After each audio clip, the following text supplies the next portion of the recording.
Taip atrodo maršrutas Back to the Roots.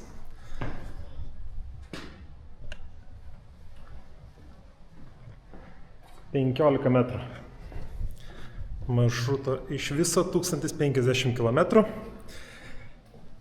Kaip atrodo iš arčiau parodysiu, atspausdino. Va.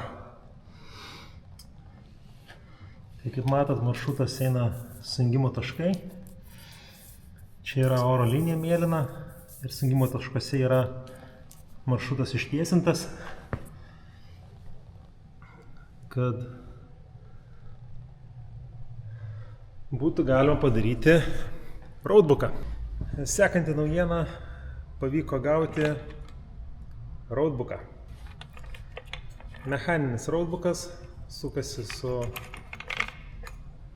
rankenėlėm. Tai bandysime tokį sprendimą naudoti. Tai turbūt reikės kelio knygą susikarpyti į dalis, pasižiūrėsiu, kiek čia telpa į roadbooką suvynioti vienu užėjimu, sakykime taip. Ir kelionės metu reikės tiesiog keistis roadbooką, tai yra vieną ruloną išsivynioti, įsidėti kitą, bet manau, kad tai sprendimas bus pats optimaliausias navigavimui. Pasižiūrėsime, kas iš to išeis.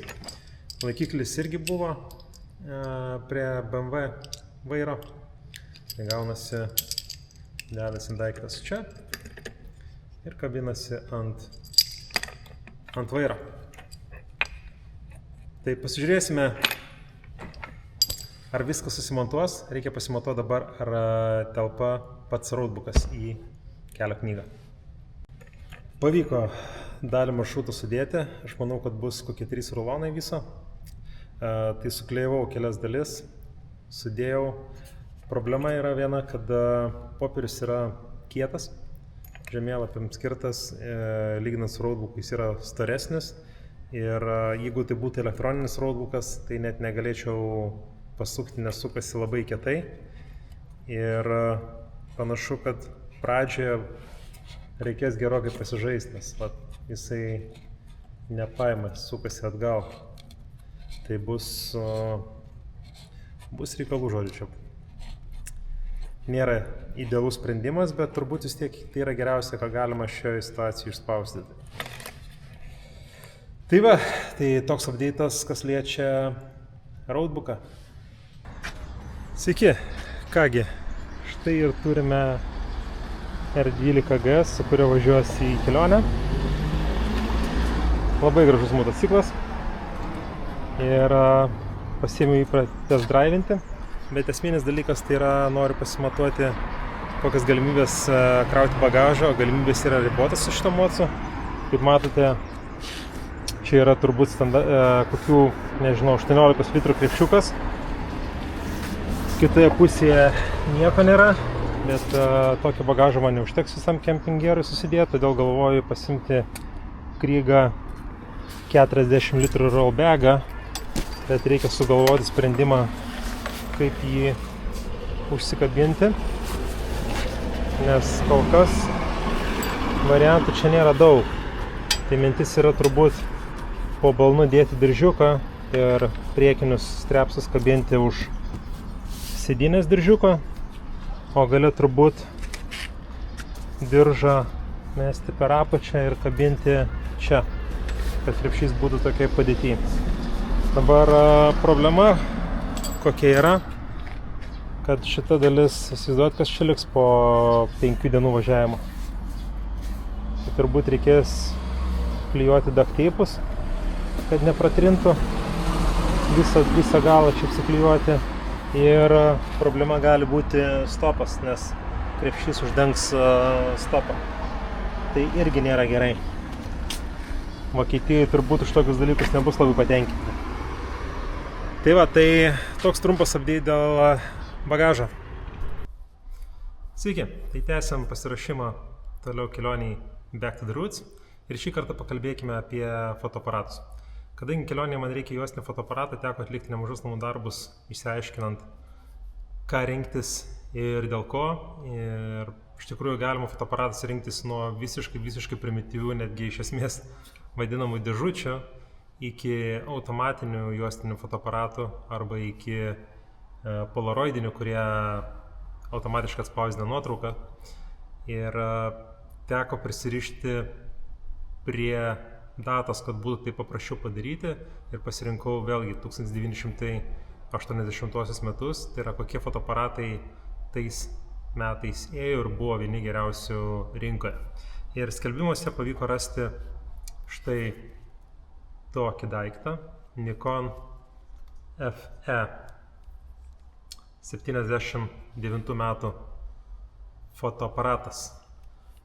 Jis skaitosi pusiau profesionalus, objektyvas yra 28 mm 2.8, kas yra visai neblogai, 5 praktiškai, labai mažas, dedasi juostelė, visiška mechanika.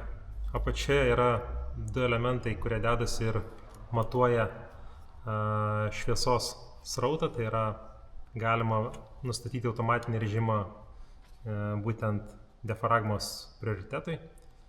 Jeigu taip galima sakyti, ne diafragmos, o išlaikymo prioritetui. Tai yra fotoaparatas pats parenka, kokį išlaikymą padaryti, kad būtų gaunama pakankamai šviesos, nei per daug, nei per mažai.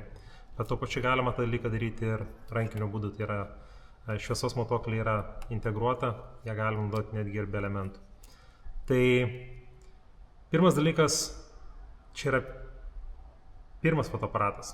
Ir aš negaliu pasikliauti vienu fotoaparatu kelionę, kad jisai tikrai funkcionuos ir veiks. Jau neskaitant, kad prieš tai reikia pasidaryti namų darbus ir išmokti to daiktą naudotis. Tai yra pakeisti juostelę, fotografuoti, pasižiūrėti, kas gaunasi su nuotraukom, nes mažiausiai noriu po kelionę suprasti, kad nieko nenufotografavau arba visas nuotraukos yra sugadintos. Tai turėsiu čia ką veikti. Bet vienos juostelės man arba vieno fotoaparato neužtenka, ir kai pradėjau galvoti, kad turėsiu skirtingas sąlygas, tai yra diena bus pakankamai šviesu, man reikės mažiau jautrios juostelės, turbūt ISO 100 užteks, o prieblondai reikės jautresnės 400-800 juostelės. Kitas momentas, kad aš negaliu pasikliauti, kad tikrai tas fotoaparatas nesugės, todėl štai dar vienas fotoaparatas. Tikrai taip. Šitą fotoaparatą siunčiausi iš Japonijos. Jo būklė yra 9 iš 10, tai yra labai panašus modelis Nikon FE2, 82 metų juostinis fotoaparatas. Jis yra šiek tiek pranašesnis už pirmąjį FE. Smulkmenos, sakykime, kurios yra skirtumai, nedideli, tai yra jis naudoja būtinai elementus, tai yra dedasi būtent 2 mikroelementai į fotoaparatą, ir čia objektyvą mes turime 85 mm f2. Tai yra žymiai šviesesnis objektyvas, jau turi zoomą. Jeigu 28 mm bus platus kampas, čia jau bus zoominis. Tai aš galvoju, kad su 2 fotoaparatais aš būsiu užtikrintas ir saugus, kad tikrai, jeigu vienas fotoaparatas nesigaus nuotraukos, aš tą galėsiu padaryti iš antro fotoaparato nuotraukos gausis. Tai va, tai dabar tik man reikia su tuo nemažai pasižaisti ir išmokti šiais daiktais naudotis pakankamai kokybiškai ir gerai, kad galėčiau daryti nuotraukas. Tai jeigu turite klausimų arba pastebėjimų, pasiūlymų, prašom, visada laukiu. Kalbant apie juosteles, dar svarstau, ar fotografuoti juodą baltą, ar fotografuoti spalvotą juostelę. Mano širdis linksta link juodai baltos, bet pasibandžius nuotraukas, bandomosius variantus, bus aišku, kurį būdą pasirinksiu, spalvotą ar juodą ar baltą. Juostelės kaina grubiai yra tarp 11–25 eurų, 36 kadrai.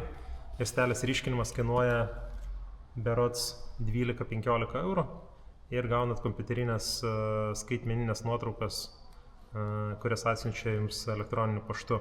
Tai va, reikia nusipirkti juosteles, kokias 3–4 juosteles išpleškinti, pasidaryti, pasipraktikuoti, pasižiūrėti, kas gaunasi su vienu fotoaparatu, su kitu, su skirtingais objektyvais, su skirtingais išlaikymais ir taip toliau, kad kelionės metu galėčiau jau daugiau fokusuotis į fotografavimą taip kaip priklauso, o nespėliojama kažkas gausis ar kažkas nesigaus.